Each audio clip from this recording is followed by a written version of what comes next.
All right. Well, here we are, uh, doing our due diligence, making sure we're available for our significant others for this coming Valentine's Day weekend.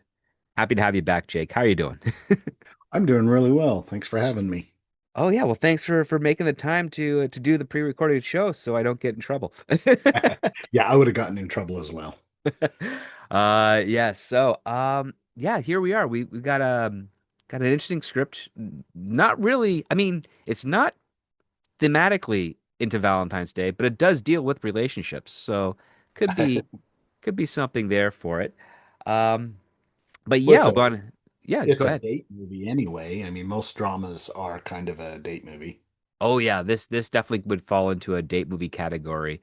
Definitely one that would also uh, lead to some questions that each person in that date would be asking to the other about what to do. Um, Yeah. But I want to thank everyone out there who's listening to this during the premiere or the recording on the Valentine's Day weekend. It's greatly appreciated. But we're gonna jump into it today. So without further ado, let's get started. Welcome to Scripts on Saturdays, the only screenplay review show on the interwebs, discussing scripts both professional and amateur, circulating around Hollywood, giving you, the TV and movie-going audience, a behind-the-scenes and inside track on what writers are pushing and what producers are buying. I am your host, the Script Doctor, and joining me this week, our returning champion, Jake, of 52 movies a year. So happy to have you here today to discuss this type of thriller uh, script that we have, titled Twin Soul. It is written by Dani Feito. I'm gonna put the extra accent on that because even though it doesn't have an accent, it's spelled as if it should have an accent. Um, Yeah. this script placed 57 on the 2024 blacklist with 11 votes. And Jake, please take it away with the log line for Twin Soul. All right, let me pull that up. And of course it goes away. I literally lost it. Well, There we go. there we Sorry. go. All Okay. you're all good. When a psychiatrist and his sickly wife travel to the country cabin for a quiet Thanksgiving weekend, they will have to deal with an unexpected visit from one of his patients, who claims his dead twin brother is after him for revenge. It will quickly become clear things aren't what they seem. That's right. The synopsis for Twin Soul is as follows. David, consumed by guilt over his twin brother's death and tormented by relentless, terrifying visions of the deceased. In desperation, he tracks down his psychiatrist, Dr. Howard Lacey, to an isolated mountain cabin, begging for help. As paranoia escalates into an armed standoff, the doctor's frantic efforts to calm him ignite a violent struggle until a devastating revelation about their true connection changes everything. So, this is a script that I will say leaves you kind of guessing um, every so many pages into it, right? Oh, yeah. Yes. Oh, I like that. But that comes with good and bad. The more you get The more you old, keep I guess, the going, more you start looking around every corner. right? Like it's almost conditioning you to expect some sort of new revelation of sorts. What were your first impressions of like the opening with Howard doing his weird type of psychological podcast with one of his patients? Well, I want to get your initial thoughts on that. Like, what did it how did it frame it for you? That that didn't seem right to me. I mean, I guess a patient could uh, just say, "Yeah, go ahead and record me," but it seems counterproductive to the being a patient and going to a psychiatrist. But so that struck me as a little bit odd, but I was okay with it.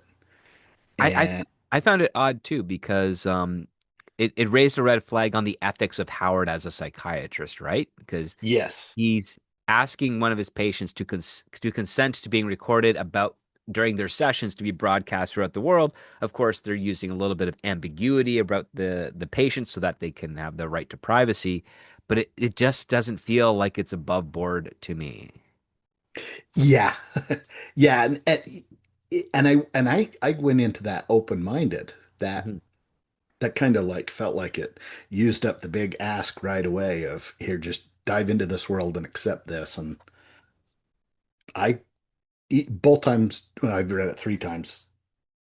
Still, it was too much, but not a big deal. But I will say, you, yeah, like I understand the not a big deal part because I think this scene was to kind of set up that the main character we're following um may not appear to be may not be exactly what he appears to be in the first pages. One of the things that I kind of noticed because Howard is here, he's he does his introduction to his podcast, then he introduces his patient David and gives a little bit of background. Like David is a twin. He talks about statistics, how 1 in 200 are born with cerebral palsy, which I did not know, and I don't know how true that statistic is to this day. Because fun fact about me: so I grew up in a small town, and I went to school in the same grade with nearly a dozen twins. oh So wow, yes, twins were kind of normal. If you didn't have a twin, you'd be kind of considered odd person out. yeah, Um, that's a lot. I only knew one set of twins. yeah, it was funny. You take a look at like class photos and yearbooks, and there's a lot of twins there. And actually, there's one that were triplets where, the sisters went to one school and then the boy went to another school just because they wanted to kind of keep them a little separate there.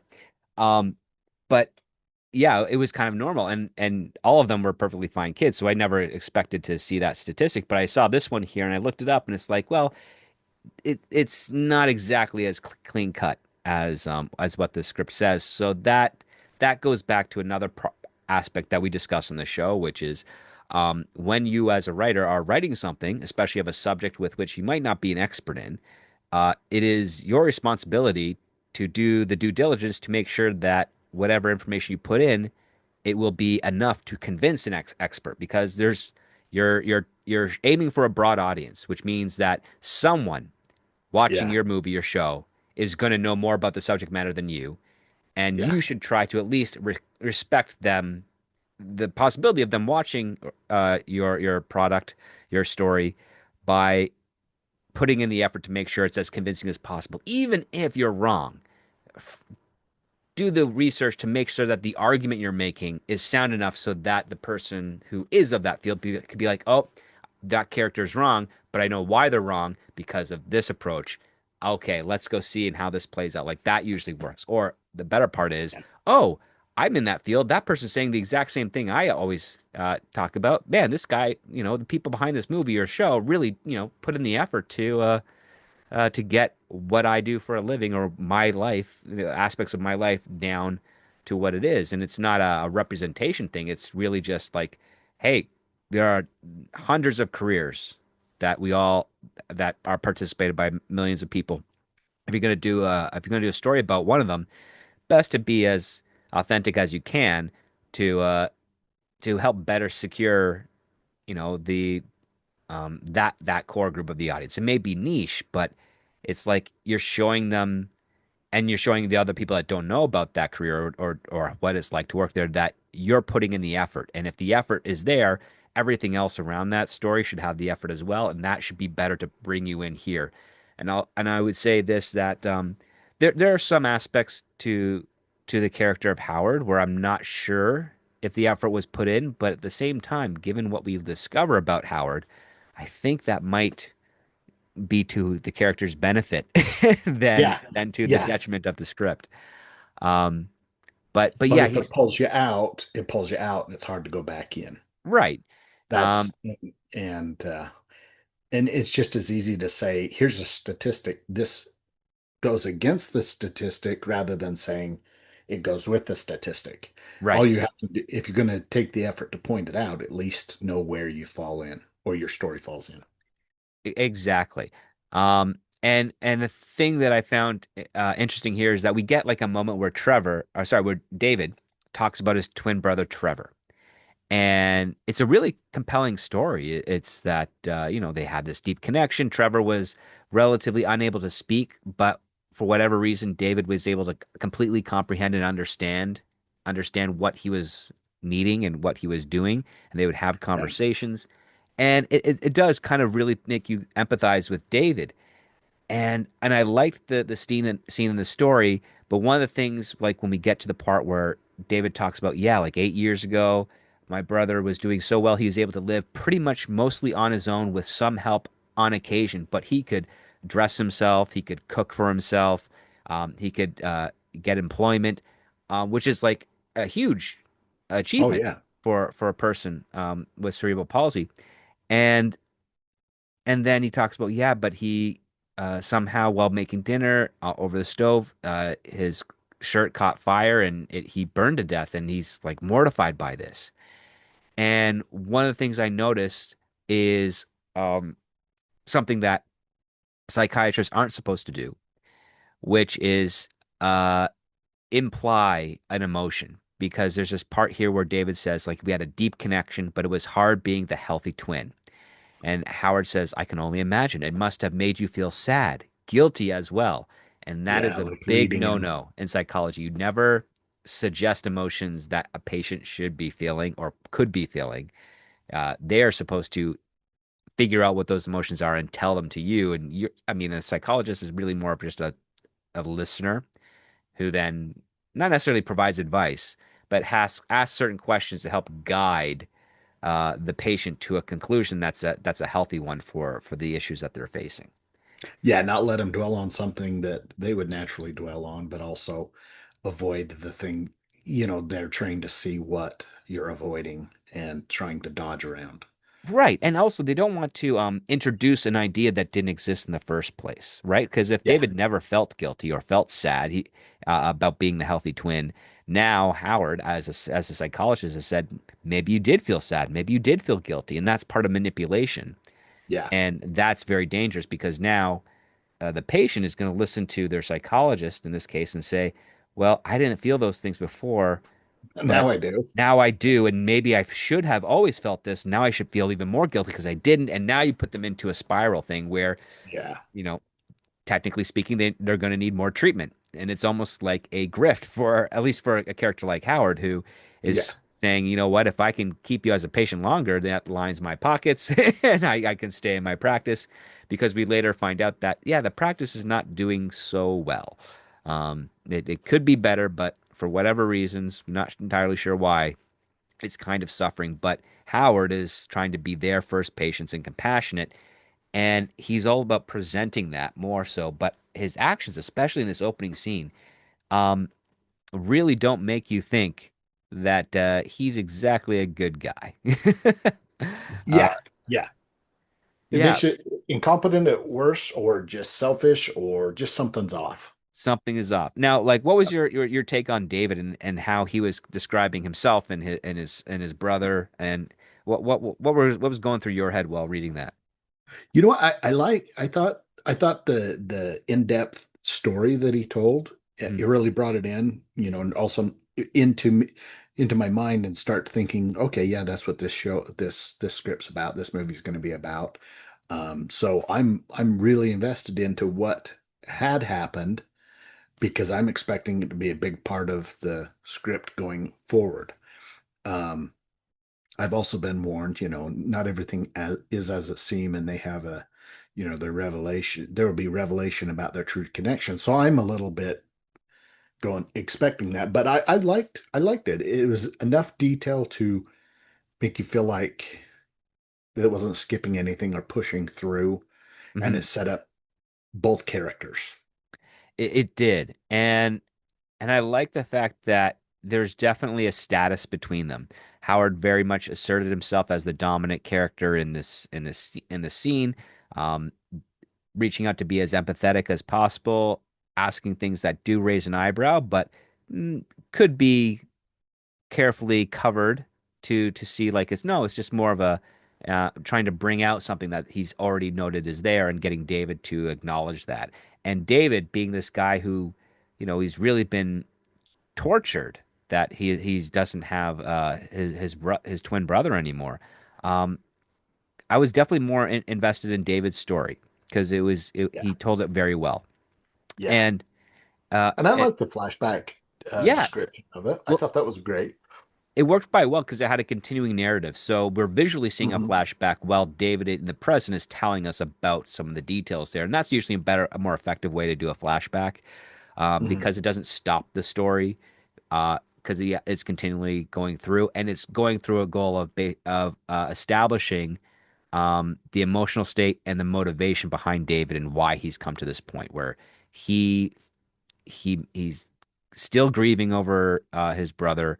The a connection between twins is definitely something far more deeper than people who don't have a twin have. And over the last couple generations, we found that yeah, connections between twins is even deeper than connections between siblings. Yeah. So it's pretty fascinating, aspect of childhood and growing into adulthood, and how does that work out? Um, so from this podcast recording, we then cut to Howard, heading home. He's talking to his wife over the phone. His wife's name's Karen. She's a little younger than him, like they're both in their 50s. And we find out that Karen, she had a heart attack and has had open heart surgery, and they tinkered around with her heart to make her, clearly not susceptible to another one again. But she's been having a hard time on recovery. She's been taking beta blockers, and they've been giving her, making her feel like queasy and with side effects. And they finally have gone away, so she's feeling a lot more energetic. But she's also doesn't like to be pampered. She doesn't like to be pushed down and just sitting and resting all the time. She feels like she has to do stuff.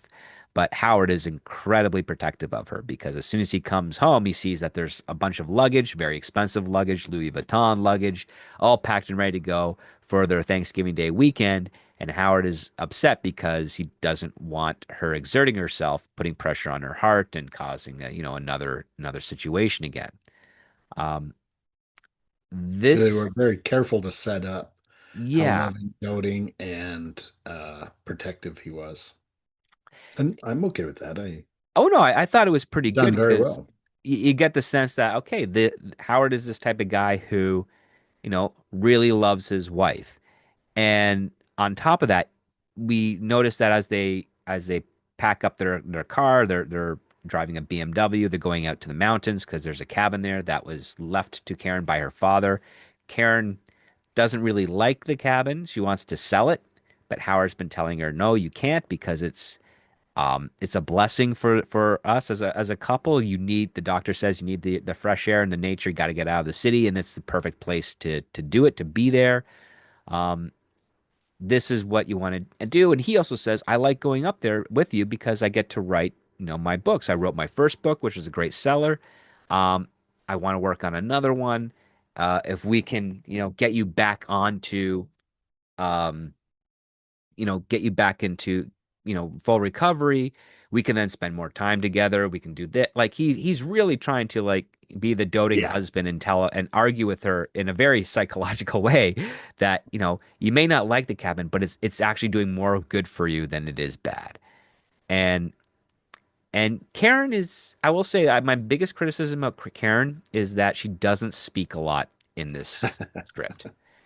No. and and so we don't really get a full understanding of her character because she's constantly um subservient to Howard, and so much so that she lovingly calls him doctor like all the time. Doesn't just call him Yeah. Howard, but like calls him doctor, and it's like, Yeah. or sometimes Dr. Lacey. And I thought that was kind of weird. I was like, when I first read it, I was scratching my head, wondering like, oh, is the writer implying that like Howard married one of his patients at some point? But apparently that's not really the case. Yeah. Uh, I could see the playful banter of Doctor kind of losing its thing and only brought out, if he was a medical doctor mhm. and he was giving her medical advice, she might go, "Oh, all right, doctor," even though she would have her own, you Yeah, know. like through Um, sarcasm type of deal. Yeah. yeah, but this was kind of more just, yeah, it felt a little janky. hmm I thought it was a little off too. One thing that I did take note of, and I thought was interesting, is as Howard is in the car, he plays the recording of his podcast because he's like, "Oh, I have to check to make sure the audio is good." And they're having a conversation at the same time while both of them are listening to the podcast, and Karen comments about like, oh man, that this guy has a terrible story. I feel sorry for him. And Howard just kind of lays it on thick, saying, yeah, I feel sorry for him too. It's not the great situation that he's in, but I'm gonna help him. It's gonna take some time, but I'm gonna help him. And then he cycles through some other music as they drive up, and that's when, Karen drops like, a twist to Howard, which is that she invited George and Megs for dinner tonight. And Howard's really like, "Ugh, I thought it would just be the two of us." Yeah. Um, but then Howard says, it's fine. I just don't want them to be staying too late, because we wanted to get you for rest. But there's also something else he's got planned for her. Um, what's really funny is that when they do finally get to the cabin, they settle in. Karen is right in the position of, why did I invite these two over? I just want to relax. That was actually a good line because Yeah, we've all done that. Went, we've all done like we got is said, it yeah, too late? it's too late to cancel. They're just across the street. And Yeah. Howard's like, no, we're not going to cancel. You're a good person. We'll tough it out, so to speak. Well, so they say. It's not really a toughing Yeah. it out, but like they end up having a good time with Howard and George and Megs, and they're catching up with everything. They're checking in on Karen because Meg and Karen are really close friends. Megan, we find out she's recently retired, worked in insurance, and she's been helping um, Howard and Karen with the medical insurance and life insurance and things of that nature because of Karen's condition. And then we also learned that George used to be a prosecutor and then an ex-defense attorney, and he retired because he tells a story about one of his best friends that he's known for 20 years had lied to him every day because he's a horrible person. He kidnapped and abused his own daughter, and and because he couldn't separate the facts from his emotions, he was felt like, I have to retire. I can't do this. I can't do this as a prosecutor. I can't do this as a defense attorney. It's best for me just to step away and leave. And this segues into Howard talking about a riddle of sorts. And it's an interesting riddle. It's one that I learned in college as well. I'd heard it before. And what I found is it was an interesting way, and it said it reminded me also of the albatross soup riddle, which is what I end up learning on a film production set. One of the gaffers told the riddle, and it was a really good one. And yeah, even when we figured it out, he kept on saying, no, that's not the right answer, but it was the right answer. He just wanted to play with us for a bit. Um, but we'll get to that one later. The riddle that Howard presents is a very interesting one, and I'll repeat it for all of you guys listening out there in case you haven't read the script or you don't know what the riddle is. But we'll leave a pregnant pause for you guys to kind of like maybe come up with an answer and maybe leave it in the chat or In the on the chat. comments if you figured it out. Um, so the riddle goes as such. So there's a woman and her mother dies. She goes to the funeral and she's sitting up front where people tend to sit when a family member dies. The funeral is about to start when the doors to the church open and she turns and sees at the back a man who walks into the church, and immediately, despite the circumstances, despite how sad she may feel that her mother is dead, she immediately falls in love with him. It is love at first sight. Not a great meet cute moment, but it is love at first sight. Since the funeral is about to begin, the man sits in the back of the church. So the funeral ends, and the woman jumps up and she wants to make her way to the back to say something to this man. But there are all these mourners, and they're stopping her and they're giving her their condolences. And by the time she gets to the back of the church, the man is gone. So she turns around, she asks everyone if they know who that man is, and every single person she asks says no, don't know who he is, no idea. 2 weeks later, this woman's sister is murdered. The police do an investigation and they realize the woman is responsible for her sister's death, and they bring her in and she confesses to everything. So here's the riddle. Why did the woman kill her sister? Now, gonna let you guys out there listening come up with an answer, but obviously Karen and Megan and George, they'll have their own answers, and they're interesting one. Megan says the man was really her sister, but of course, no. Weird, but no. Um, Karen asks like, "Oh, maybe the man was having an affair with her sister. She was a jealous type." And Howard's like, "No, that's not it." And um, George, of course, says, "Don't ever cheat on Karen." And Howard's like, "Oh, that's he makes a little joke. That's for sure. My life is online. She doesn't mess around."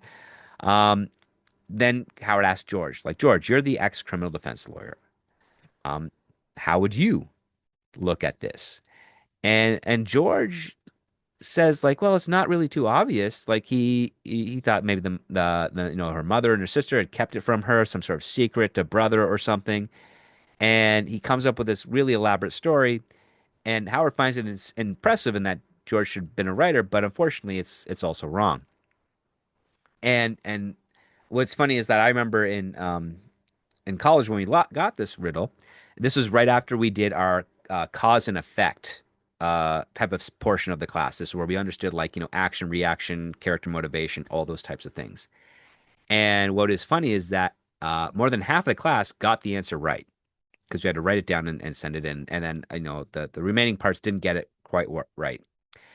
And the the the revelation here is that the answer as to why the woman had killed her sister is because she made a connection that if attends another family funeral, there's a likelihood that that man will return to pay respects. And the only way she could guarantee that could happen in a reasonable amount of time would be if someone she could in her family died again. And so she decided to kill her sister, hoping that she would meet this man and get his name and fall in love. It's a very psychopathic behavior. Now, this is where the script does something that's kind of off because the riddle is not to determine if you are a psychopath based on how you answered it. The riddle is to determine if you can identify a psychopath based on the actions described in the riddle. Um, Yes. and that's what we learned in class because, a bunch of us, we said, oh, yeah, well, there's no other information in the riddle to draw upon. The only information that we have is the same information that she has. Her mother died. She attended a funeral. Sees the man of her dreams, unable to talk to her, doesn't know who he is. Nobody knows who he is. Only way to figure out to find out who he is to recreate the situation again. But since the mother's already dead, she can't die again. Kill someone else in your family because that's the only connection to the funeral. Is like it's he didn't we don't think he showed up to a random funeral. He showed up to this one specifically. People tend to show up to funerals specifically for a specific reason. So if it's a family related issue, this is likely the case to bring him back. Yep. And the script here by the writer treats it as no, it's a psychopathic test where if you say that the woman killed her sister so she could meet this man again, proves you're a psychopath. No, it's not the case. Because But that would put everybody a psychopath that gets it right. exactly, and we know And that's not. what class had you been taking? Was it writing or ethics or we This was a screenwriting class, so we screenwriting? had multiple So you're different types of thinking outside the box already obvious. Oh yeah, as because one of the the things profession. as a profession, because one of the things that you're doing as a writer is you're trying to, I mean, any type of performance, any type of character you write, you have to somehow get inside and develop the perspective of the characters with which you're writing. So Mhm. you have to figure out, well, from an actor's perspective, they always ask, well, what's my motivation playing this character? And the root to that is, well, what does the character want? Why do they want it? How do they plan to get it? What happens if they do get it? What happens if they don't get it? All of those questions have to be addressed as a writer when you're writing a character. And this, I mean, it's not professional. It's very much amateur psychology, Yeah. and it doesn't equate to actual psychology itself, but it gets you pretty close to basically paring down um, actions and behaviors, motivations, and it also works pretty well for writers that are very diligent in picking up on this and delving deeper into it to help read rooms, to help figure out how to pitch, to work with very eccentric people within the entertainment industry because it's all a bunch of creatives. They're all right brain thinkers, so they have wild imaginations and they narrowing them down to make sure that they can be coherently conveyed to other people is a tricky thing to do. It requires a lot of exercise and discipline. And when you get into that space, uh, it's a lot of fun because now you're able to experiment with like, really serious type of plots for characters. So if you want to do something like a thriller, like for instance, a psychotic killer who's just taking out, what may appear to be like, random babysitters. Well, you got to say, well, the randomness of the babysitter is the public perspective of the situation, but the public perspective is never 100% the real perspective. So as a writer, I've got to get into the head of why this person's doing it. Why is he targeting these babysitters? Figure out what the pattern is, figure out the motivation is. It can be completely crazy, like illogical, anything you want, but it has to, from the perspective of the character you're writing, has to appear that it makes sense. It doesn't have to make You sense to us objectively. It just has to, we have to prove that it appears to make sense for that character so that when we have our protagonist trying to hunt this person down and stop them and get them by, to be accountable for their crimes, we've got the thrill there because we feel, oh, there's a randomness to it, but the character of the protagonist has to pick up on the pattern, realize it's not a randomness thing, be able to get ahead of it, save the life of the potential next victim while also capturing the antagonist. And then in the revelation of the antagonist, see how twisted and morbid they are and understand the perspective as to why they're there. Um, Not agreeing with it, of course, but like understand, like, yep, they're crazy and it makes sense to them, but it's completely something unfathomable to a normal person. And that's where you get into the fun of it. And that's where you do start know, figuring out the basics of like, well, why do we act the way that we do? And we are all motivated by some sort of goal, whether there's a short-term goal, whether there's a long-term goal. When it comes to like love and romance, the long-term goal is you want to be with someone that you can spend the rest of your life with. For other people that may not have that long-term goal, they have more of a short-term goal. They're looking for, companionship as long as it can be, but maybe also they're looking for a better thing situation as they go. So you know they're happy with this person, but there's something that's unfulfilling for them, and so they're always got a wandering eye of sorts. And why is that? Well, maybe there's something deeper within them that's incomplete that they're trying to patch over or band-aid over with a relationship, and that leads to like an unhealthy set of attitudes, and you can have fun with that. And this is all the type of stuff that when you're learning how to write and you're reading stories, you should be thinking about for your characters. And I will say, like this writer here, Dani Feito, was definitely thinking a lot about that, especially as it pertains to some of these characters, because as we delve deeper into this night pre-Thanksgiving, we start getting some more interesting little notions from Howard and Karen's relationship. Because when Howard reveals this whole idea of why the woman killed her sister, George clicks in right away. He's like, oh, well, that makes sense because there's nothing in the riddle to make you believe the sister has become a man, and this woman didn't realize it and then murdered her sister when she found out. There's nothing in the riddle to make you think the sister is having an affair with the man. So there's no evidence of those theories. So if you look at it from at what you have, the evidence you have in the riddle is that the only conclusion you come up with, you can only come to another conclusion if you add evidence. So the only conclusion you come up with is there's a funeral. It's pertaining specifically to a family. There's this stranger that has come to that funeral. Chances are, if another funeral from that family member occurs again, that stranger will return. yeah. How do you make that happen? Well, you've got to get rid of a family member. So, um, Well, and that's also an interesting way, from the perspective of a writer, because if you have a psychological thriller, you might be keeping two threads going in your mind, and you're going, I want this character to consistently act this way within these bounds, mhm. but I also want the audience to see this and have it be honest and fair. Like, um, they don't have to draw conclusions on solving the riddle. The whole Right. point of the riddle is to go, what evidence do we have?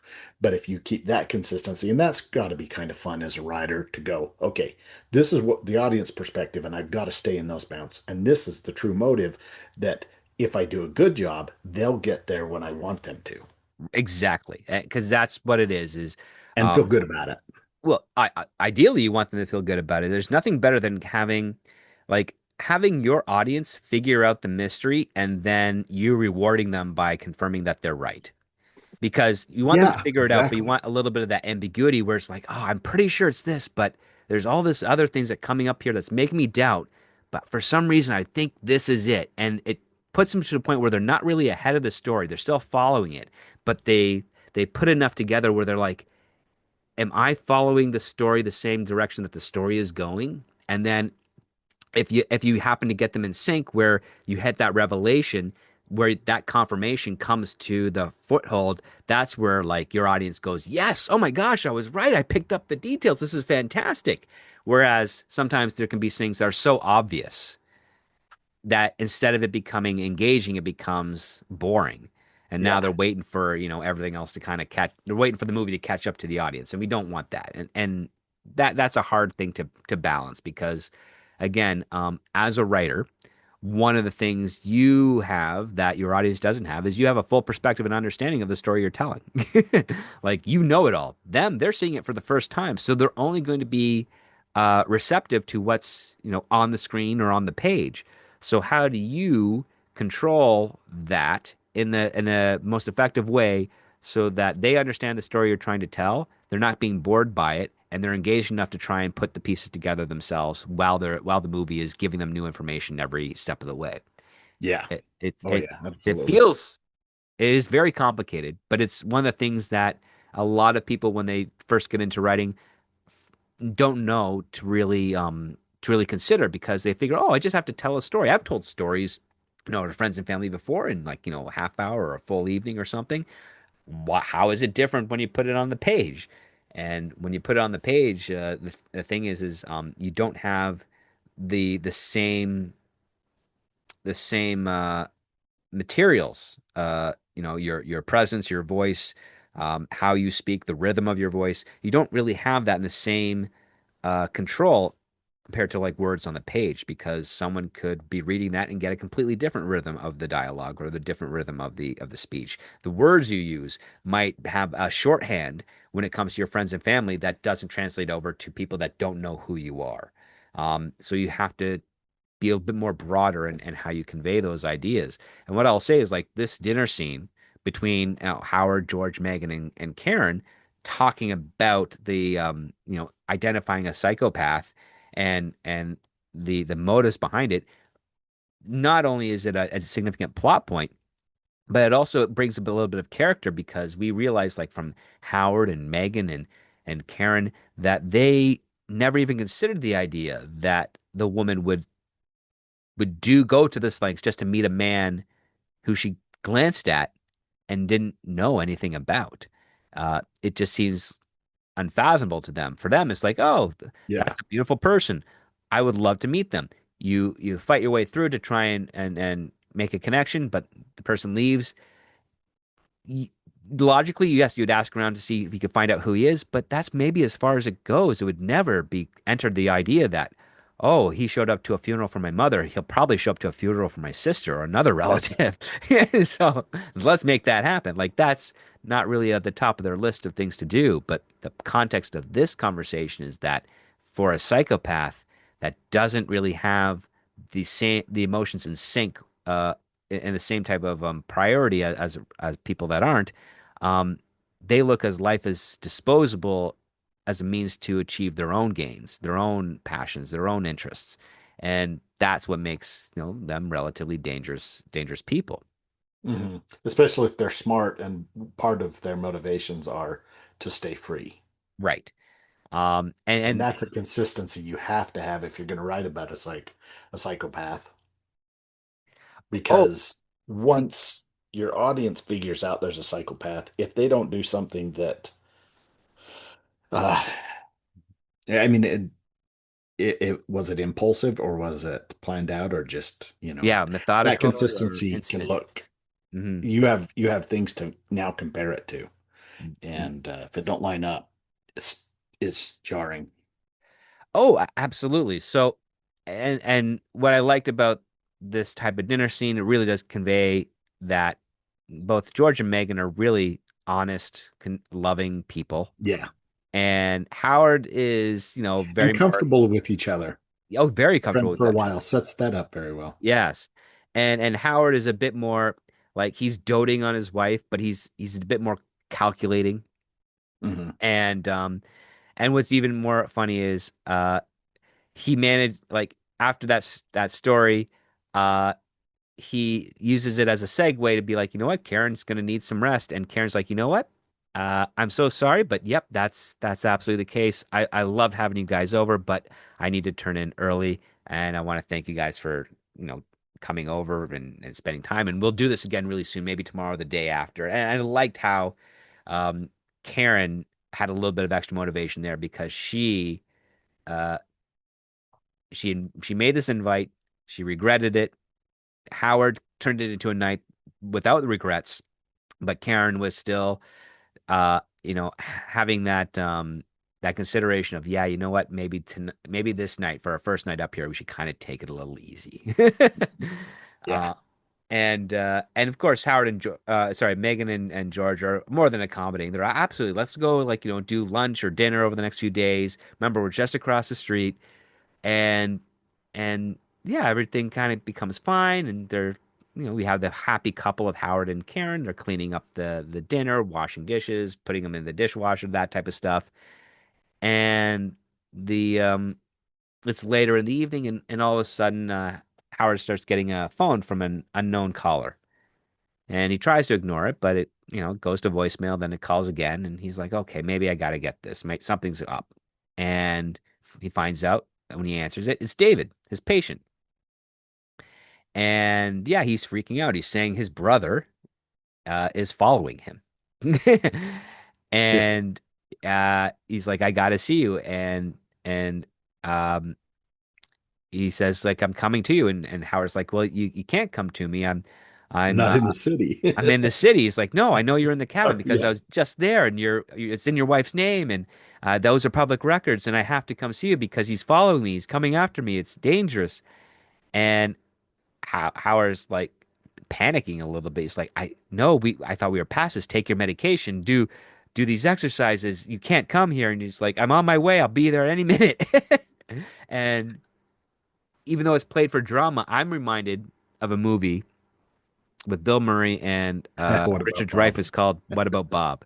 Where Bob shows up to his, you know, vacation home and just intrudes on the family. And we have a little bit of a situation like this, but this is played far more seriously than as a comedy because Howard's telling Karen, "Okay, I want you to go somewhere else in the in the cabin. Don't be near him. I'm gonna see if I can de-escalate this and help him out because I don't know what is going on. He definitely does not feel or is not coming across as in the best of condition."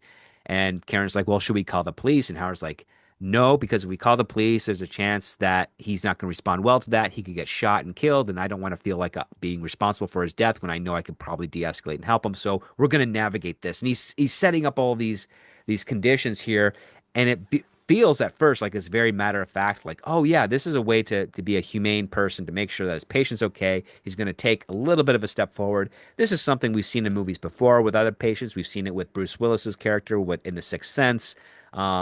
It's a common type of trope that's being played in here Yeah. well. We see that the car pulls up. We see David kind of leap out and he's like rushing to the front door and he's banging on the front door. He's like, please let me in, doctor. Please let me in. My brother, he's right out behind me. He's gonna come. He's gonna try and harm me. He's trying to kill me. And of course, Howard's saying, you know, David, there's nothing behind you. There's no one there. Just take some deep breaths, do the exercises we have. Have you taken your medication? David's like, he's closing in. He's gonna kill me. Please, you have to save me. And then Howard said reluctantly says, okay, I'm gonna open the door and let you in, and I'm gonna close it. And we're gonna calm you down.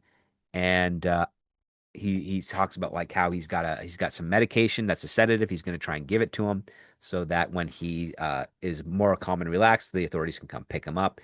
Tells Karen to stand by, gets David into the cabin, closes the door behind him, sits him down on the sofa by the fireplace, says, David, you know, everything's okay. Like it's a really like type of compassionate conversation where he's really trying to calm David down. But then, you know, David like accuses him, well, why'd you lie to me, you know, doctor? Why'd you tell me you were in the city when I knew you were in the cabin? He's like, you know, as a patient, there are certain times in the day where I can address my patients, and there's other times I can't address my patients. And on top of that, it is inappropriate for you to be at my home in any circumstance. It's dangerous for yourself, and and it can be borderline unethical for me if people were to find out that we had some either other type of relationship going on. And David quickly switches back to, there's my brother. He's outside those windows there. He's looking in. He's telling me I'm the reason he's dead. He's blaming me for it. You have to help me. Of course, Howard doesn't see anything. Karen doesn't see anything. It's a pretty intense part. Howard goes up to the French windows and he opens them up. He says, there's nobody out there. And then David says, please, you have to close that right away. He's going to get in. Trevor's going to get in. Trevor, I'm so sorry. And it's this really dramatic, like big, Mhm. heavy moment where you're wondering like, is this going to turn into a supernatural thing where this ghost is going to harm Howard and then harm Karen and go after David? We don't Yeah. quite get there just yet because, well, Howard is outside, proving that there's nobody there.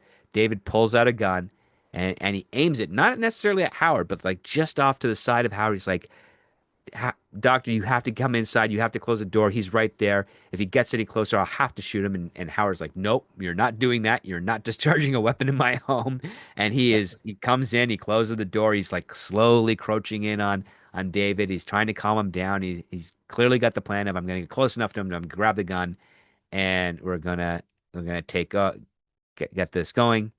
Um, and and of course, David is saying like, everybody get behind me. I'm so sorry, Mrs. Lacey. I'm sorry, doctor. Get behind me. He's closing in.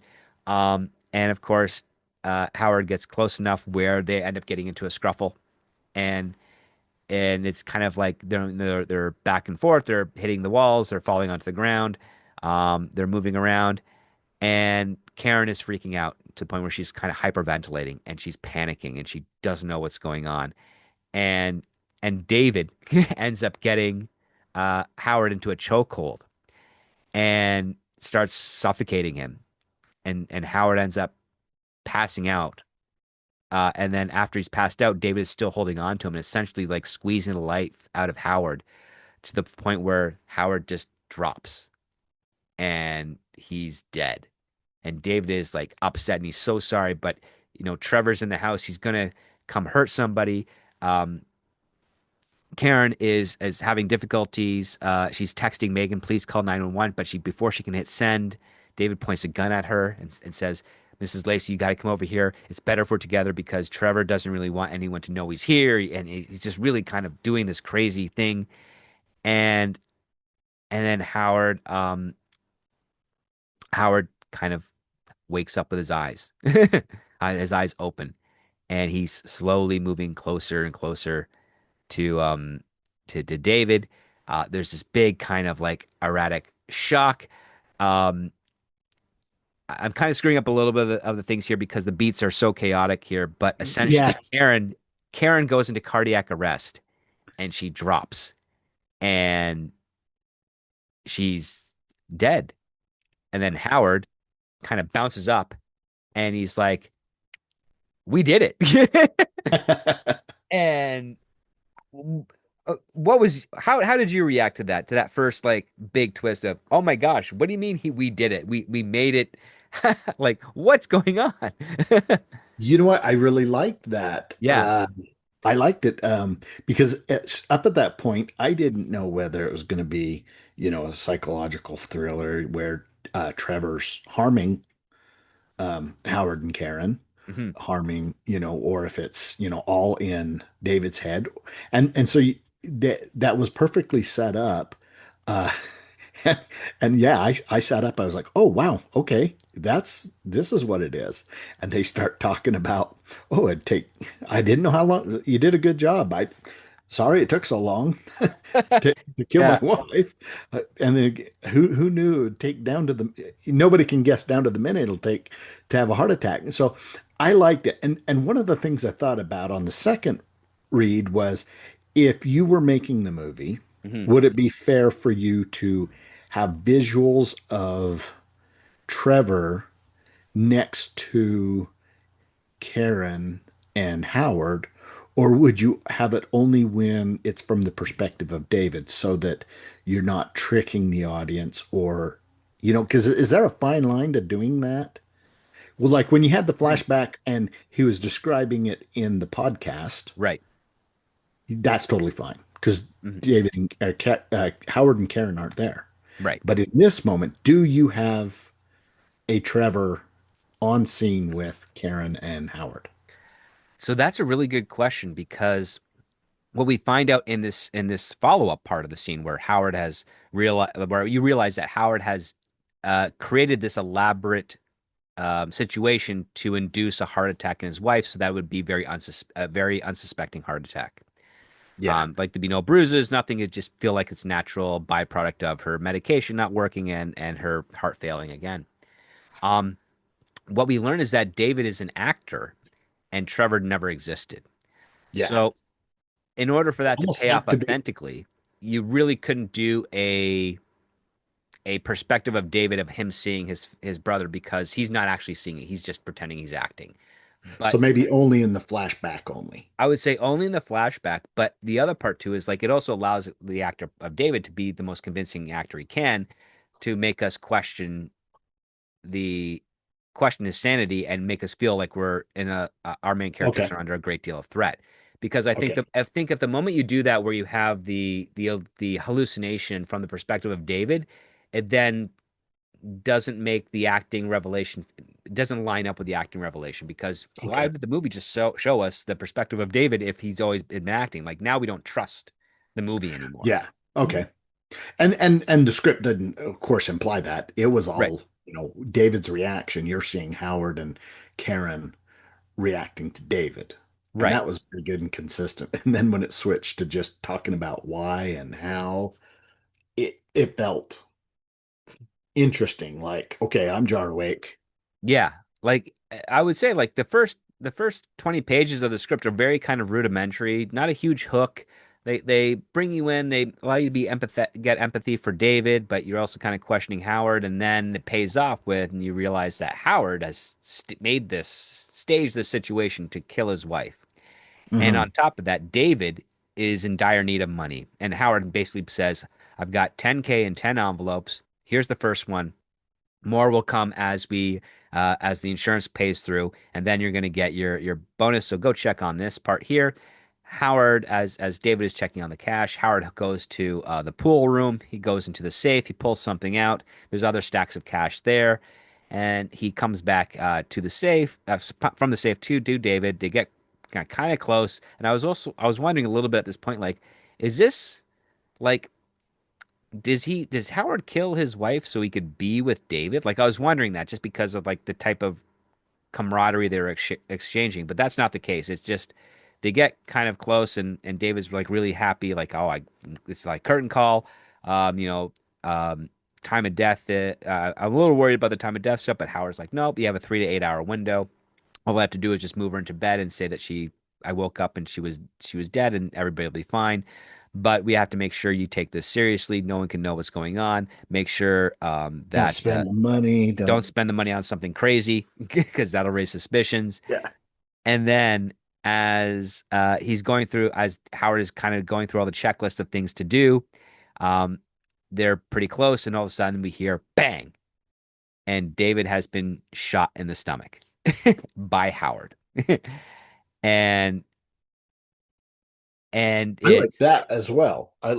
yeah, Because again, it was another rug pull. Not, it maybe was the wrong another term, turn. but Like we realized just that another turn that you didn't see coming, but you look back and go, okay, I like it.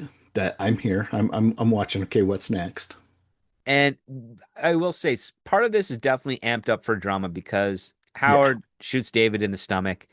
David is freaking out, but they both fall to the ground, and David is, of course, verbally accosting Howard, but at the same time, they're both struggling for the gun, and I'm wondering, like, it's described in such a way where it feels like both have a shot at getting the gun, but David's got a gut injury.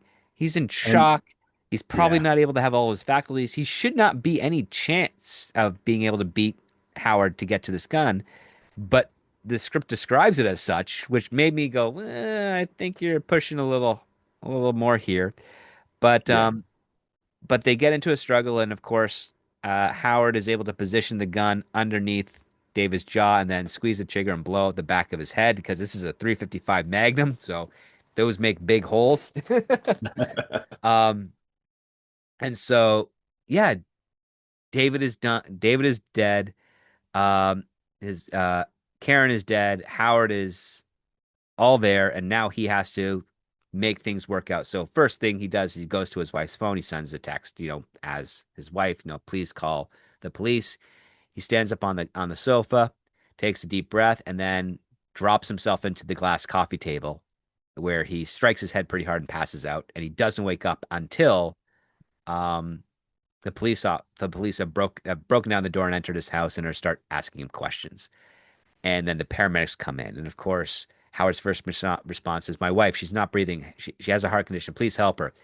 And the officers are doing all their securing the location. Howard is talking about like how his patient has came up and he tried to harm them. He thought his twin brother, who is dead, was after him. And then the paramedics come in, and one team goes to Howard, the other team goes to his wife, and as they're checking her over, they say she's alive, and Howard is stunned. So here's the next twist. She's alive. How is she still alive? Well, she did have a heart attack. Her body went into shock, but her pulse went down to about 40 beats a minute. So you had to really hold on to for a while to test to see if there was a pulse there. And Howard has this weird staging where he's like, "Oh, thank God." And Yeah. then he rushes over, tries to rush over, and then he's like, "I was afraid she was gone." Like he starts playing the role of the doting husband again. And and of course the paramedic says, "Well, she's got an extremely slow heart rate, beating fewer than 40 times a minute, so she could seem dead, but you're gonna have to stand back for me." And he's like, "Oh yeah, sure, please go ahead. Yeah, okay, sir, whatever." And then he is pulled in. They're both pulled into the local hospital. He's in recovery, so is she. But because of the low heart rate, not a whole lot of oxygen went to her brain, so she's got a mild speech impediment. Could go away, could get worse. It's touch and go at this point. But, the doctors at the hospital are really impressed with Howard and with, of course, Karen. Like they talk about how she's a real fighter, and Howard is getting glass removed from his body from the coffee table. And this is going into like a normal, like a tense scene where the doctor is saying, like, this is the stuff you're going to have to do with her. I want to keep her in the hospital for at least a week for under observation so that can make a better recovery. Howard's like, "Oh, I don't think that'll be good for her because we came up here specifically for like, away from the city bustle, away from stuff that's stress inducing. Could she do a recovery at her cabin?" Which at this point here, we as an audience are like, "Oh, okay, he's planning to kill her again." Yeah, And because the hospital be definitely the best place for her to be. right, Right. That's 100%. And of course, the doctor says, "Oh yeah, that makes sense. You know what? If you can get like a private nurse to be with her for the next couple of days, I could be happy to discharge her to your care." See, And and I so, didn't see that as that was another thing that kind of made me go, no, I mean, I understand what Howard wants, but I don't Mhm. understand why the doctor, you Whether the know, doctor would agree to that, I think that was a missed yeah, opportunity because nope, and none of the hospital staff calls Howard Dr. Lacey. They call him Mr. Lacey. So they don't know that he's a psychologist. And and the thing that I thought was interesting is that Howard never corrects him because I do yeah. know some psychologists that they prefer to be called doctor instead of Mr. or Ms. or Mrs. or what have you. Hmm. And and Howard doesn't do that. And that made me like scratch my head a minute. It's like, okay, so this guy, He could have made it work in his favor. Let them think yeah. it's okay if she comes home with me. I mean, if he was were concerned, if he wanted to like make a better case for his credentials, he said, "Listen, I'm a psychologist, I'm a doctor, I know how to take care of my wife. I also have a great deal of medical experience, not the same as yours, but there's overlap. Yeah. I would definitely be able to help her." But And I instead of trust what doing I that, don't know. instead of doing that, he's just leaning into it as though I'm just the doting husband. You don't know that I'm a psychologist. You don't know that I have a medical license. Um, Yeah. but I'm just going to try and present myself as someone who's deeply concerned with his wife's health and that I would like to find any way to make her recovery, far better. And while she's definitely going to be able to recover here in the hospital, it's also not it's not the most stress relieving environment. and given her heart condition, he makes a good argument there. And of course, the doctors are more than amicable to say so. And he's like, listen, you got to find a nurse soon because there's a storm coming. It could block up roads for a couple of days. You know, cliche to a point, but also a nice Hmm. framework to keep it as a contained thriller. Yeah. So Howard's like, okay, sure. And then, and I want to get your take on this because, um, after Howard spends the night in the ICU, he goes into the washroom. What happens next? Is this when he starts basically mouthing out his frustration? Yeah, pretty much. He You know just what? lets loose. Yep. I liked that, especially because we know the perspective of the character. You know, everything was okay to fool us. You know, him and David's relationship, him and his wife's relationship. It's okay. Now we can see him act out and be himself. We kind of earned that. Yep. And it wasn't overplayed. It was just kind of that where I could see an actor who is a very likable person Hmm. would have an absolute ball playing this character. Yeah. I mean, almost too cliched, Bryan Cranston, but Bryan Cranston, George Clooney. George Clooney, just somebody that you like when you look at him and talk to him and you trust him. And it was just funny just to just to get that frustration perspective because you don't support what he did, No. but if you see him frustrated, you understand his frustration. And then Oh, it's kind of a vent to, okay, because you're not happy with everything that's going on. no. But And yeah, I mean, here's the other part too. So we have confirmed that we are now following an unlikable protagonist of sorts. In this case, yeah, technically an antagonist. mhm, These are always the hardest ones to sell because how do you get an audience to go and say, you know what, if this is our main character, how do we root for him? Do we like we we see his wife as a decent person. We don't get a whole lot from her, but she see that she's decent, so we kind of have we're kind of yeah, more on her side. So why are we following him when we really should be following her? But I think the reason the writer went from the perspective of Howard is because we've seen a lot of movies where it's from the perspective of the victim, yeah. and You again, can, this is also like an early screenwriter trait where their entire goal is if I can just write a horrible character that the audience can get behind, I would be making waves in the entertainment industry, and yeah. it's a really hard thing to pull off. That's why it's generally advised don't do it. But isn't that also the reason why some actors want to do it? Because they're like, wow, that's a challenge. Yeah, I Somebody mean, who might want to get over a typecast and they're always like, oh, I'll play a bad guy, a likable bad guy, or even just a bad guy. You see me a different way. mhm. At least you see me a different way and you can accept me. I mean, that seems like always a typical thing that happens It's with usually better typecast to kind of actors. do the bad guy stuff after you've established yourself in a few other Yeah, roles. Like yeah. if you open up as the bad guy, most audiences in general, You're gonna sadly, stay are there. always going to associate that. Like, you remember you have that. Oh gosh, what is his name? Great actor. He's been in a lot of great stuff. But he was in the Superman movie. He played Pa Kent. Gosh, what was his name? I'm looking it up here. Uh, I can't think of his name. yeah, He's played, he's played a lot of stuff, but he's also played some like very he played a questionable. psychopath.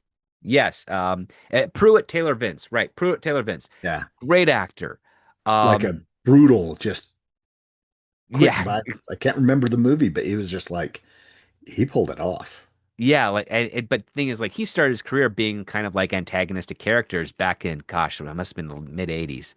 Um, but the thing is, he's a really good actor, and he's more welcome. He's more known as playing like villains and psychopaths.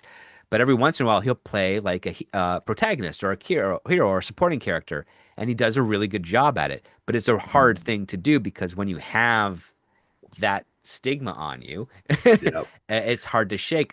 I mean, especially in the late uh, 20th century, people really grafted those feelings and those behaviors onto the actor, and it was hard for them to shake. Nowadays, not so much because culturally has expanded. It's like we know it's far more fantasy and pretend than it is kind of be Yeah. authentic. But the performances are so good that yeah, you could be like, oh yeah, he was a really good actor as a villain. Oh, now he's playing this really charming hero in a romantic comedy. Okay, yeah, I'll go see that. There'll be some irony there, Yeah. knowing to see his range, and it's been more appreciative. But like for a role like this here, with a character like Howard. Yeah, like you it's juicy for any actor that has, done one type of role for a really long time. Yeah. Um, versus someone that's done this role before, they'd be like, I kind of did this. I don't want to do it again. Yeah.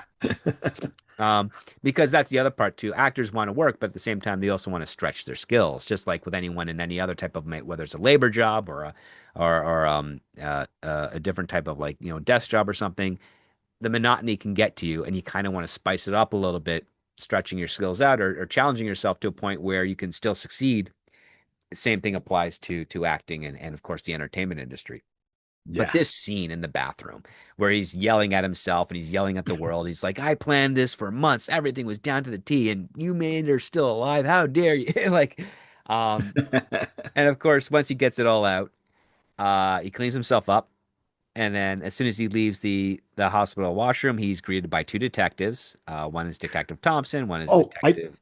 I Uh, do have one question. How Fire, do yeah. you feel about that, knowing what we know that we can't even talk about? How does that feel take away the behavior, or is it right in line? I mean, Uh, you don't even have to answer in a way that's gives away anything. Yeah. So like I felt at this point in the script because we're kind of halfway through that I mean the writer is very much walking a tightrope. Yeah. Um and I don't think it's wrong for him to do that, but I will say it's very risky because sticking a landing on this type of story is really really hard. So maybe it's an area to you might have set yourself up for something. I mean, That if it you might go, yeah. oh, well, as fun as that was to act out, watch, Mhm. did it take away from something else? I'm not sure did. I think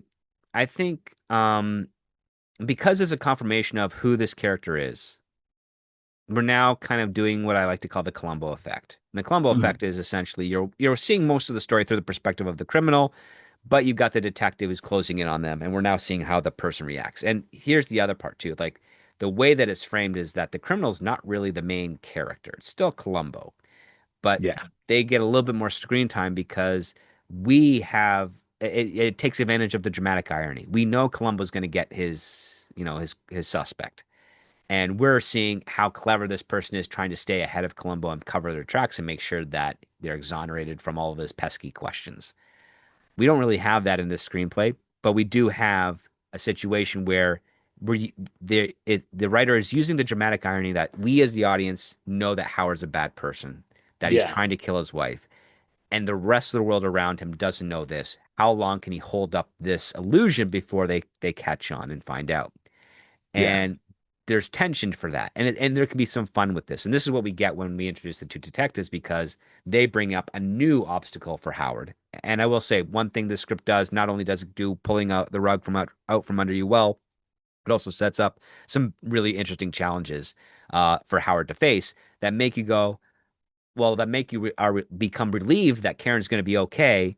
But as Howard kind of comes up with new contingencies to address them, now we're on edge that Karen's not going to be okay. Um, I will think it hits harder if we got a bit more of a stronger scene of who Karen was, because again, the ones that we do get up to this point is Yeah. fleeting. Now that she has a Yeah. speech impediment, she's not really talking much at all, and Yeah. that requires a lot of heavy lifting from the actor. If this were to get put into production to sort of come across as empathetic and charming while dealing with this very frustrating impediment. But the detectives say, we identified David. We found his next of kin. He has a sister, twin sister, who's in California, and she's on her way to pick up the car because she lent that to him so that he could come and see you. So uh, we're gonna make sure that we get all those details in order.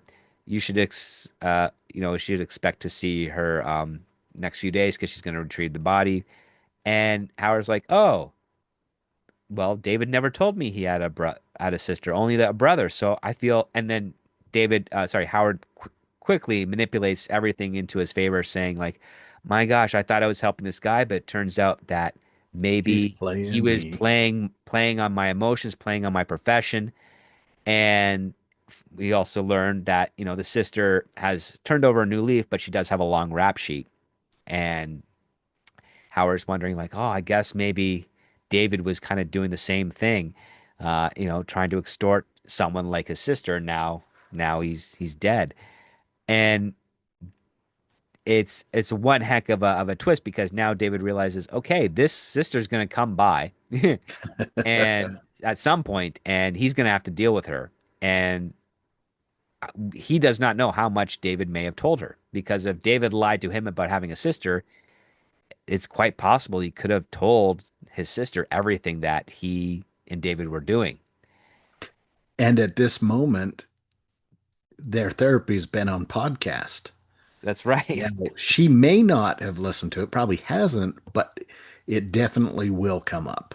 There's no way to avoid it. So, whether an audience thinks about it in the moment, Hmm. at some point they will. Somebody will think, okay, well, she's going to listen to that and hear it's all a lie. Right. And Yeah, then if she she's going to recognizes her go brother's after. voice and says, "Oh, Yeah. that's Yeah. what is he doing?" Yeah. Yeah. So there's that element at which I also kind of, for me, brought me back to it shouldn't have been a podcast. Hmm. But it needed to be there to set up something. So anyway, I only bring that up because that's one of my hiccups. Right. And we're gonna get to that pretty soon Yeah, yeah. because, Howard goes home. He's greeted by George and Karen. Um, George has used his former district attorney privileges to help clean up the crime scene, gather the evidence there, but also leave as much of the home in normal intact as possible, so that it still feels homely for when Karen shows up. And of course, Meg's, being in insurance, she's talking on the phones to talk about like, yeah, well, I'll pull you're with the insurance company I used to work for. I'll make sure that, some of the damages here that are caused by the attack are covered. Don't worry, I've got pull. We're going to help you guys out. We just want to make sure that you're okay and that Karen's going to be okay. And of course, Howard's like so grateful and happy about this. Of course, he's deep down very upset because this is not the plan he wanted to go for. And so, and of course, even Megs is saying, like, I'm going to reach out to some of the people to see if we can get a nurse up here, as soon as possible so that Karen's recovery can be in the cabin. And Howard's like, yeah, I'm looking at options too. Uh, and of course, he says, okay, I'm going to clean up some of the cabin myself. Thank you so much, guys. Go rest. You've done more than enough. I'll get you back here for tomorrow for when Karen goes up and we can all, have a nice lunch or something. And as soon as he whisks them out of his cabin, he gets a phone call from Bobby. He's a character we only hear over the phone. He's part of the practice, and he's saying, "Hey, our accountants can't account for 100 grand. Do you know where it went?" And of course, Howard says, "Yep, I must have taken it accidentally out of the company account instead of my account. Um, I'll have it in. I'll have it back in by Monday morning because it's the holiday." And of course, Bobby is like saying, "Well, this is a terrible time to do that because it's the holiday weekend, and we're trying to keep the practice afloat as it is, and it's really tough time right now.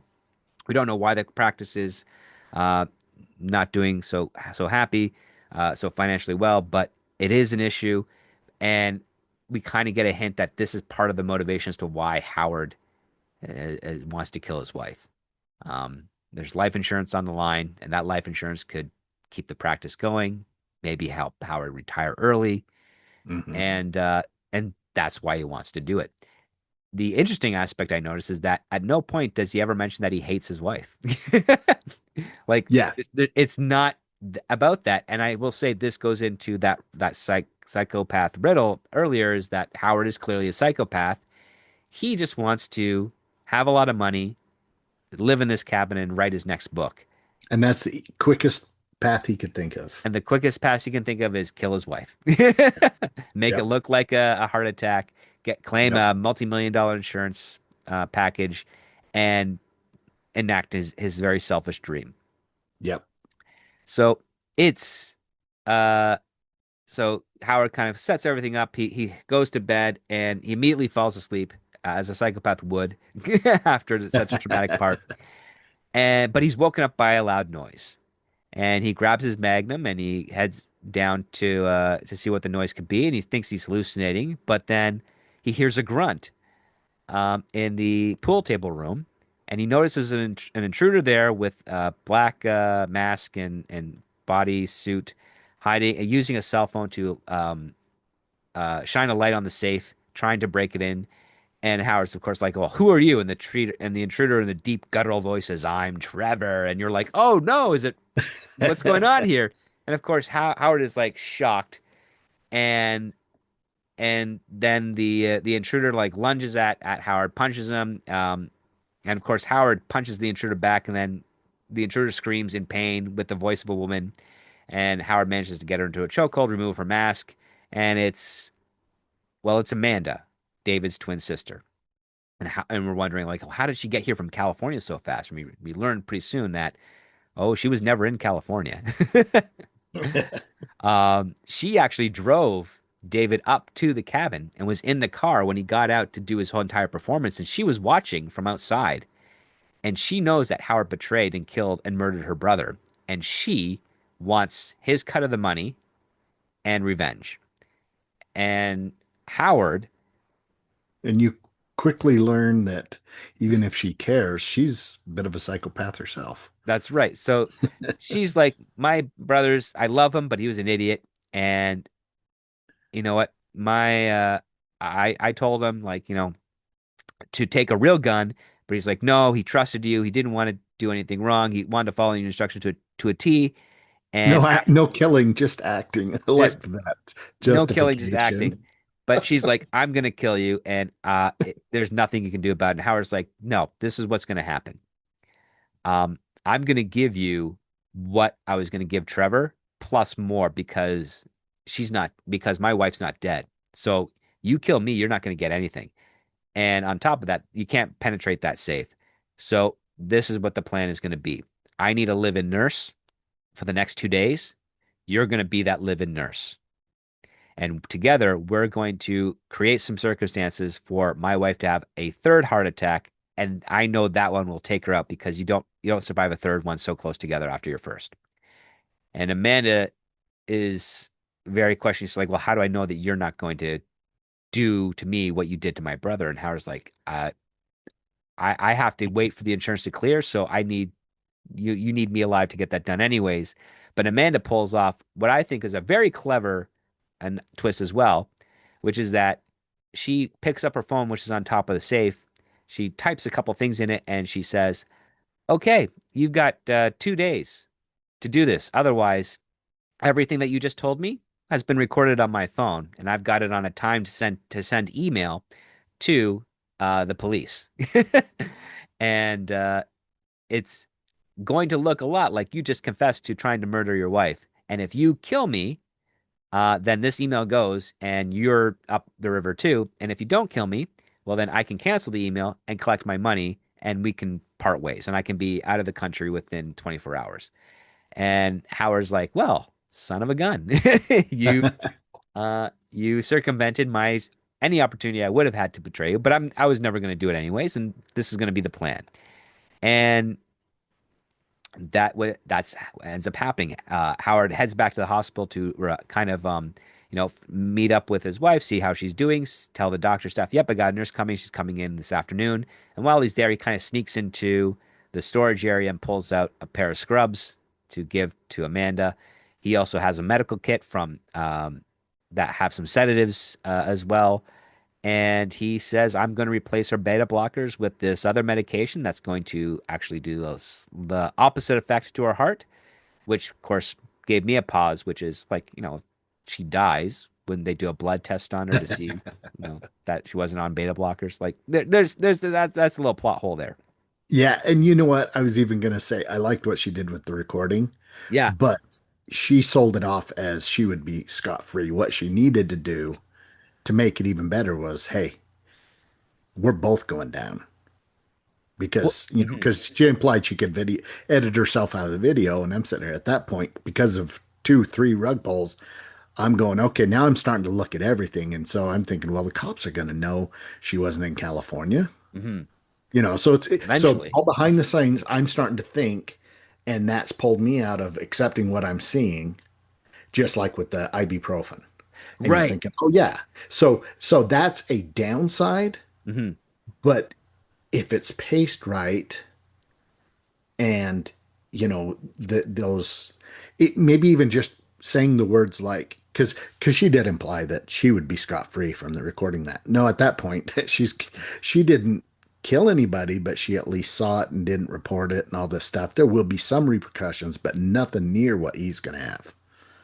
It's enough, and that's fine enough to say. That's fine enough to say. The other part too, and whether she's telling the truth or not, we don't know. But she does claim, like, I have someone, a friend in California, who will swear Ooh, that I'll yeah. be there as an alibi. It's like, well, we don't know that for certain, but at this point, we kind of have to take her word for it because she's got Howard, in a precarious position right now. And that's another reason I don't like cell phones in movies. Right. Break them because we know now that, cops ping towers and find your location. So I like it when I watched the show Primate, Hmm. and part of the things they did was they always had a dead battery, Yep. broken phone, wet, those type of things. I Signal love it when they disruption or put, something. Yeah. yep, I love that when you establish that because then they've done their due diligence. They basically said, "Yep, you have no." I mean, that's the brilliance of good writing and good obstacles is like we got to take away their form of communication because everybody's just gonna say, "Well, why don't you call the cops?" Right? Yeah. Um, Yep. and you gotta get that going Got to further. get it out of There's a there. little bit of that later on in this Oh, script. and it was used to build tension, and I liked Yeah, that. But yeah, so all you have to do is address it, especially if you're going to have it. You've showed the phone. You've got to disable it. that's You've got right. And you got to you know do what? your due diligence. And up until actually, I think it pretty much solved nationwide, at least for the United States. But for a while there, police had a very difficult time geolocating cell phones. Um, Yeah. uh, like what's funny is that like um, pizza delivery apps had better ways of tracking a phone than the police for a while there because there's a number of emergencies where people were like they were conscious enough to dial 911, but they were disoriented. They couldn't describe where they are, Hmm. and dispatch couldn't do a proper trace on the phone. Even to this day, there's still an issue when it comes to elevation. Like they can see that every time the signal always says you're on ground level, but maybe if they're in a car in a lake and it's drowning, they're going to be below ground level, or if they're in a tall building and they just can't navigate, they're above ground level. So when you can't triangulate that, it makes things really difficult for first responders to kind of help. Um, but I think they've overcome a great amount of those difficulties in the last recent couple of years. But it's still a fun aspect to think about and also really do your research Yeah. on to make sure, like, okay, if the police can ping your phone, do they is it at sea level or ground level? What can they do the Yeah. elevations? If so, you got to play around with that to make sure it works authentically so Yeah. you can buy into it. In this case here, you're like right now the cops are just saying, yeah, we reached out to her and she said she's in California. She's on her way to come uh, pick up her car. Amanda even reveals how she was going to do it. She was going to like hide in the garage for a couple of days and Oh then yeah. show up and get the car, get the body, and then take off. And that was going to be at the crux of it. But she would have also eventually have broken into that safe and taken whatever money was there at the same time and been out of the country before anyone could happen. And knowing that Howard couldn't report that money stolen because he's technically stolen He's that not money supposed as to well. have it. Yeah. So she was thinking like I mean, she has a rap sheet. She's an experienced criminal, not really the most successful one because she has a huge rap sheet, but but she at least You knows how even the make a game joke of works. that. Exactly. Um, so, uh, so essentially, like we've got this part here where Howard is now at Imbalowitz with Amanda. They're trying to work together, and Howard's saying like, "This is how it's going to work. We're going to bring her home. We're going to replace her pills. We're going to feed her those pills. Going to, just do basic, simple stuff. I'll walk you through everything you need to do, so you can be convincing enough for Karen.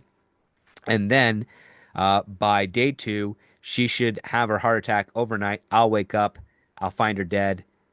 We'll do the reporting in there. You be on your way. You'll get your first 100 grand, and then over the next several days, as the insurance comes in, I'll pay you out up to 900 grand plus a bonus on top of that.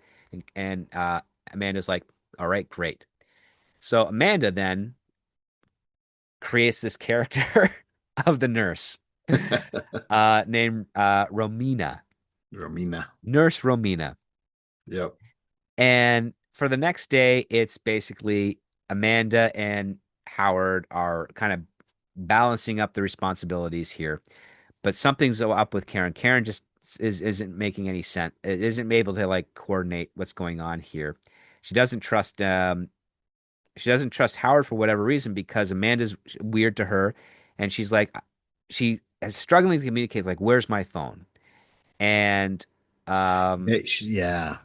and Howard manages to find the phone, the battery's dead, and he's like I'm just gonna go put it in the safe. And he puts it in the safe.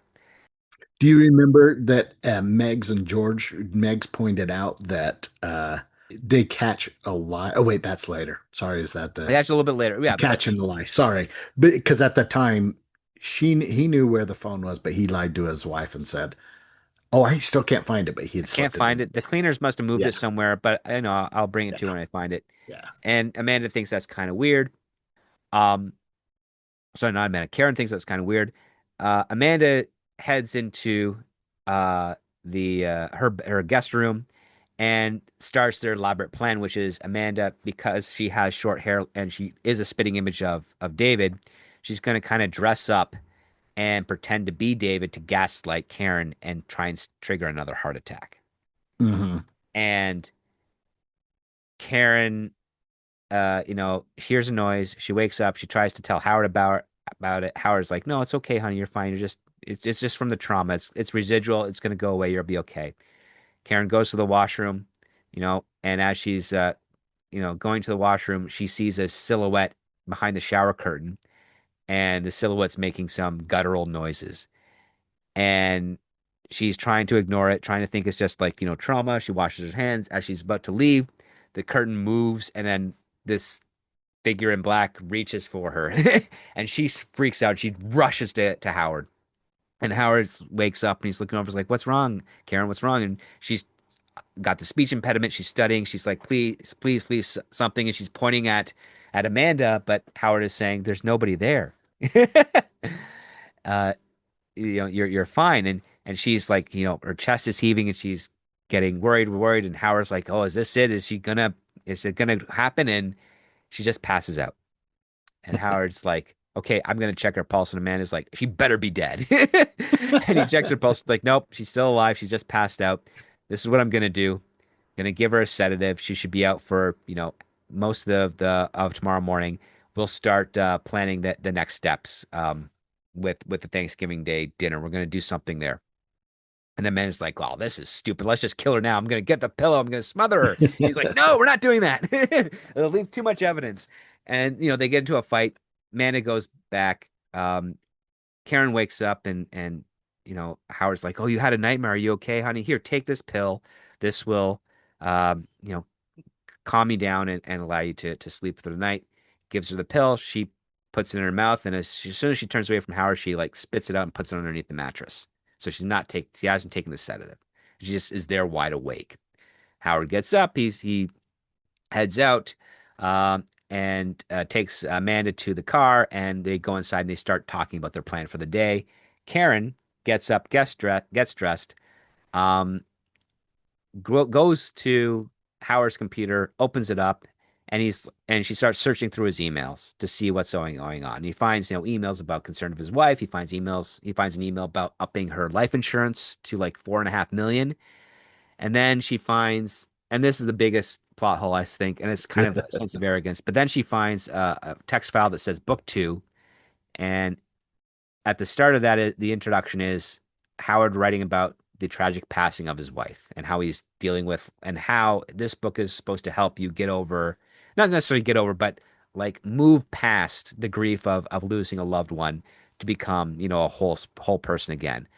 And I'm thinking to myself, that is a big mistake if you've been plotting the murder of your wife, because even if you find all the stage craft enough evidence to exonerate you, you have that one piece of the fact that you wrote a forward to a book that's metadated back before your wife had died, that the police could find and be like, this kind of points you as a prime suspect for your wife's death not being Yeah. of natural.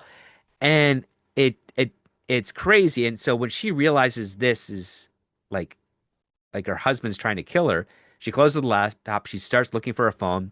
She rushes down to the safe in the cabin. She opens the safe. She grabs her phone. She sees it's there, but the battery's dead. So now she's looking for a charger.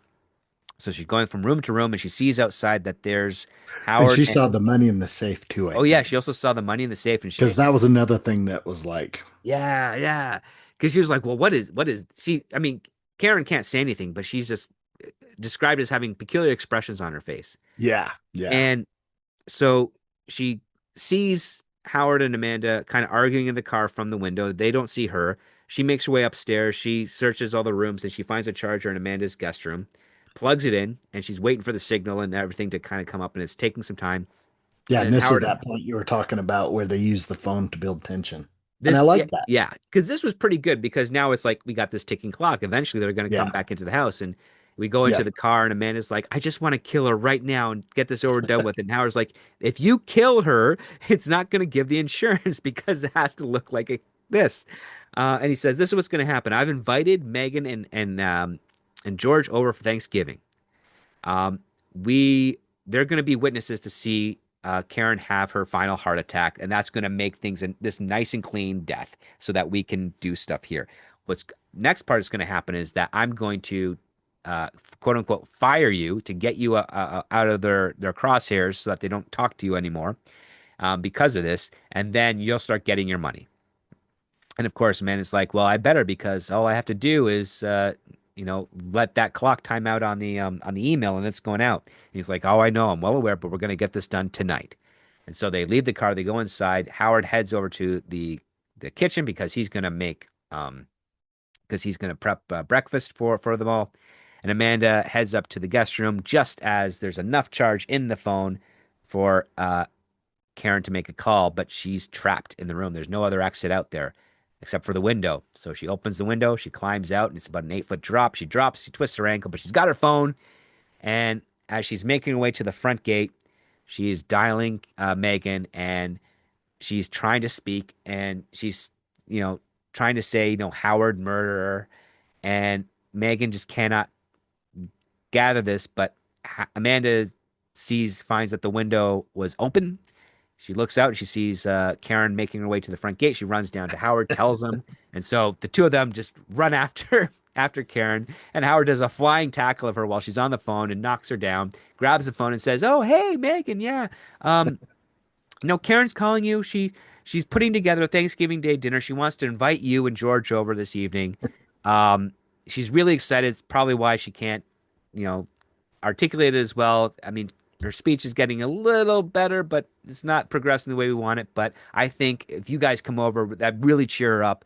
And of course, is like thrilled, like, "Oh yeah, I'll bring my apple tartine or whatever it is." And he's like, "Yeah, that'd be great. Come on in, say 5 o'clock." And she's like, "Great, we'll be there." And they drag Karen back in. He gives her a sleeping sedative through an injection, props her up into a chair after Karen has changed her clothes. And we find out that Howard is like, a nearby gourmet chef of sorts. He's put together a turkey, all the fixings, everything there. It's all ready to go. 5 o'clock hits. This is where the script gets a little eerie because the writer says that a specific song is going to be played, and Yeah. it's going to play all the way through to the end of the scene. And I don't think this is a great choice. Don't put song suggestions like that. That's kind of weird. Yeah, because aren't you almost telling the director to do something that because you've pointed out a few times. Don't try and lock down a soundtrack. Don't try and do Yeah. all that stuff because you don't know what you can get and it might sound good. How do you do that if you have an idea? Just don't. Ideally, it's like don't. The other part is, um, you technically really want to, unless if you're going to use a song, it needs to have some pertinence to the actual story itself in relation to the Yeah. characters. So if they're talking about, oh, this is my favorite song, this is the lyrics, and this is what it means to me, that Oh, makes okay. sense. Yeah. Good. But you also risk the fact that, hey, someone who is looking at the script is going to be thinking, I got to buy the rights to that song for this movie. I don't really want to do that. Yep. um, but either way, like it's always a better idea, like, give an abstract understanding of what the song is. In this case here, the writer puts in like a YouTube link Could you say to the upbeat video. music or classical music or just something, whatever you felt matched the scene for Yeah. the that's okay to do. Exactly. Like yeah, like in this case here we have an 1812 overture of Op 49 by Tchaikovsky. And it's like, okay, public domain song, fine.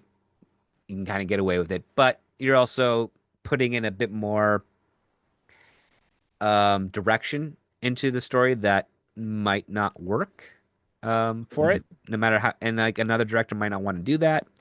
Um, but we understand what it is. So we get a quick montage of Howard putting together dinner. Everybody's kind of getting set up into their places. Um, Amanda's going to join them for dinner, but she's going to have a gun pressed into the thigh of Karen to keep her cooperative. And then on top of that, and they did something pretty twisted. And I thought, oh, this is good villainry here. They hold open Karen's mouth so that Howard can inject the sedative into her tongue to make her speech even harder Even on her worse. because they're not taking any chances at this point. And so, George and Meg, they come over, they start having their dinner, they start having their conversation, and unfortunately, we have to end that part of the script here because again, the rug gets pulled out one more time. We're not going to share how because that's getting too deep into the spoilers here. But let's just say it doesn't exactly go the way you think it might. And I wanted to get some of your final thoughts, Jake, on how, like, without talking about the way the twist is going and all that Yeah, stuff. Like, yeah. how did you feel about the direction from this Thanksgiving dinner, excuse me, Thanksgiving dinner scene onto the eventual conclusion of the script? I liked it. I mean, would you call it a comedy of errors when everything just isn't going well for antagonist, protagonist, whoever you're following through? You can just keep seeing everything lining up against them. I Like, Yeah, it you definitely know, has an attitude of comedy of errors to it, in addition to its yeah. own thriller. So I like that for the relief of it. This Mhm. gets there's something about the uh, third act starting with the abundance of evidence that Karen needed to find out Right. that it it pulled me it kept pulling me out, and I know it would watching the movie, and then going to the twist. I liked the twist. I liked what Howard did. Yeah. I liked the reactions. Hmm. I was okay with what happened to all the characters because some people don't dare do all that stuff. Right. So I liked everything about it, but there were things that maybe just were leaks in the story chain that Hmm. started to come apart that made it harder to enjoy. Yeah, I was kind of in the same boat because I liked the plot. I liked the twisted motivation because it's exactly what you should do for a psychopathic killer. I'll say this. It's if you want to make your villain a villain, a really good villain, come up with a diluted form of logic for them to follow Yeah. so that they become threatening. A bad guy that's bad guy for the sake of being the bad guy, boring. Like, it's like Saturday morning cartoon or less than that. Yeah. It's it's insulting to your audience. But you come up with an idea where it's like from their perspective, they think they're the hero. From their perspective, everything they're doing is justified and right.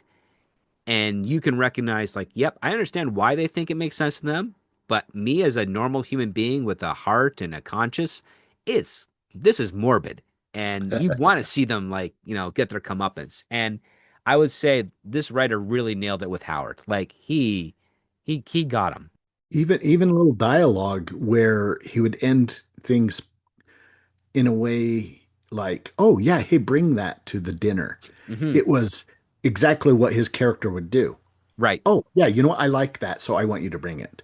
Forget about all the fact that we were just talking about how's your wife? Oh, she's not doing very well, but this would be good. We'll do the Hmm. best we can. We know there's all this. And he's like, oh, I like your dessert. Make sure you bring that. Hmm. That was a very strong consistency. Sorry, I didn't mean to interrupt, but No, that no, was something please. I meant to point out. He was consistent once you knew what he was consistent to, even with, Hmm. well, because like you said at the very beginning, maybe he's not the best motivationally. Maybe he's not always thinking of his patients, Right. and so it played out. It worked out well. It worked His out well it was questionable. because this character. is probably the most recent strong example I can showcase to people of every line that Howard says helps him, from his perspective, get closer to achieving his goal. Yeah. Like everything he says, it's all with the purpose of achieving his goal. And you don't feel like any of his lines are superficial or filler or just trying to like eat up space. It's all this is the problem he's in. This is what he's saying to try and get that problem solved so that he can achieve his goal, which is live in the cabin, write his book, not have to deal with money or worry about it. Yeah. um, Now, what's really great about this script in that regard is we don't learn that goal until after the we're in the hospital. And so up until this point, we're like, he's what is really going on? Like, why is he saying these things the way he's saying them? There's just something off about him, and then it all clicks after that point. And then from there on out, you've got those motivations. But one of the things that's kind of missing is it doesn't really quite have some subtext to the dialogue. There's not really a fun underhanding meaning to it. It's kind of feels very surface, him playing a role to get what he wants, as opposed to like That's the a good dialogue point was right not there. as fun as it could have been, but it does everything it needs to do in order to Mhm. get to this point here. And I will say, yeah, like I'm in the same boat with you. I think the next twist, how the characters react to that, the outcomes for those characters, all fit pretty well. But there is a little something like not. I mean, it all makes sense, but it all is a little bit something that feels kind of missing from it. And it goes back to what I mentioned earlier, which is I want more about Karen, so I have higher stakes with her story in this compared Yes. to Howard's. I don't get enough of who she is. I don't quite understand why these two are married and how they fell in love. I would love to just get a little bit more meat on Karen so that when we do see her have a heart attack for the first time, we are feeling sorry that she's succumbed to this as a victim. When we find out that Howard staged all this to get that outcome, we got to hate him more. And then when we find out that she's alive just barely, we got to have that sigh of relief, but also that huge tension of, oh my God, how much more time is going to elapse before Howard tries again? Yeah. And I think the structure is there, but the substance is a little thin on Karen's part. And that's really like the weakest aspect of this script, in my opinion. What say you, Jake? That is exactly it. For as strong and as strong of a character as he is, she's equally weak and Hmm. not played out. And there's probably a lot of ways that that can happen. She just seems like she's furniture until you find out she's a central part of the plot for his wants. Yeah. And the only thing she wants is to stay alive, and you don't even get to feel that. You just know that everybody wants to stay alive. Yeah. And some of the stuff she does just doesn't. I mean, remember they he's 6'4", she's small. Yeah, they specify that 6'4" part, but I don't know if the script really pays it off, other than to maybe imply that why is he struggling with all these other people when he's 6'4"? Yeah. He never should have struggled. Right. I'm, maybe okay, he's older. Um, you could, yeah, as well thought out as so many of these interactions are, I don't think it would have been hard. Or just not say have him so intimidating. I don't know. Maybe they want I you could have just said he's taller than her. Yeah. But even then, I still would have been going, okay, you know, she's had how many heart attacks and she's hanging over the ledge carrying a phone. As much as I enjoy seeing that and feeling the tension of it and rooting for her and Hmm. and setting up things where I root for her, I just don't know why. I mean, I do. I want her to live, Yeah. but why does there's so many things that are missing that if they were filled in, it'd just be perfect.